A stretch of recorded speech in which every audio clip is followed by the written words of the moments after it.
Last time I was at Prophet's Rock was last year. Here I am again, first time this year. Here's that sign. Pause the video if you wanted to read that.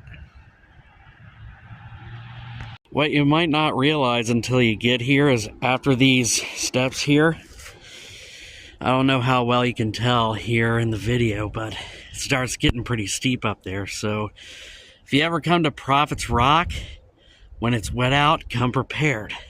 I don't know how well you'll hear it in the audio of this video. It's a pretty windy day today. I'm at the top of the hill here. That structure's been there for a while, at least last year. Last time I came here, I was over that way. I'll probably make my way over that way at some point, but for now, I want to try to head over that way. I'm gonna come check out this structure.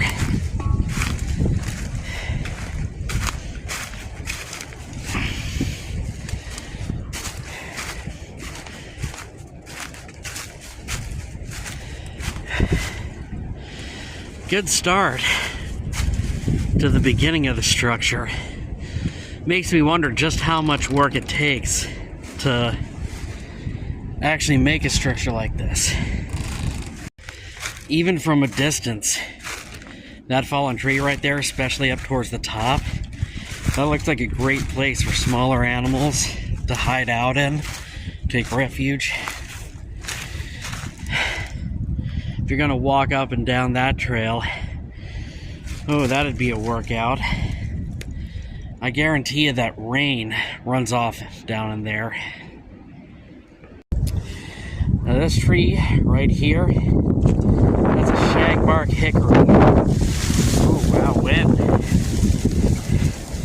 That's what part of their shell looks like.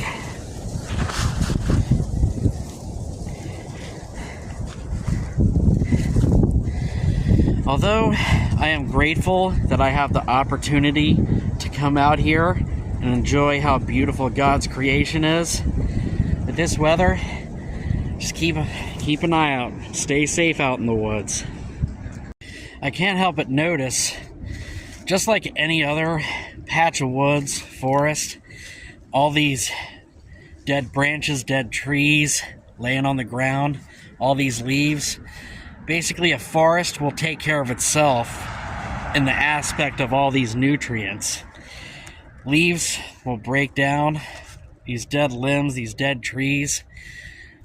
You don't have to worry about trees not getting enough nutrients. Now on this tree here, any hunter will tell you that's a buck rub. When deer, in the fall when a deer's antlers start growing, I'll wait for that car to pass. In fall, when a deer's antlers are fully grown and the velvet's ready to come off, a deer will rub its antlers on a tree, especially a smaller one like this, basically to rub off the velvet, and it's also a way for them to mark their territory. I'm hoping I can find a buck print so I can show you exactly what I mean. But one thing that a male deer will do, they'll take their hooves, scrape up the ground, kind of like what I'm doing now. That's just like the buck rub on that little tree there.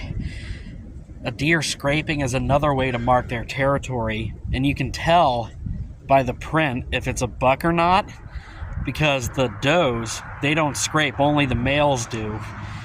A female deer's prints will be pointed out like that. Like, just pretend my fingers are the doe prints. A doe's prints will be pointed, but a buck's, each one of their hooves will be rounded off. All this smaller stuff, I guarantee you in summer, with it being as thick as it is over here, it's a great place for animals to hide, lay down. Oh, look at that. That's a great spot for smaller animals like squirrels, maybe rabbits, birds. Right now, I'm mostly interested in this gnarly thing here. Ooh. Dang. Looks like it may have been dead standing. I can't really tell from this angle, but that could have been caused by weather, extreme wind. Gnarly. If someone really wanted to, you could make a shelter here. Here's a good example of what I was talking about with deer prints. See how it's pointed? That was a doe that made that print. Right there, that was a doe as well. Its hooves spread out when it stepped like that.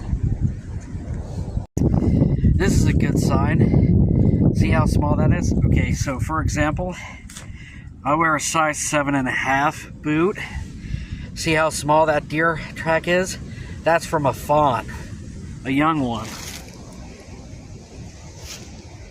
Now this tree, it doesn't look like it was dead standing, but it may have gotten to the point of being dead standing if left alone. See all these markings? Those are from grubs. Grubs will burrow underneath the bark of a tree and just work their way up, leave markings.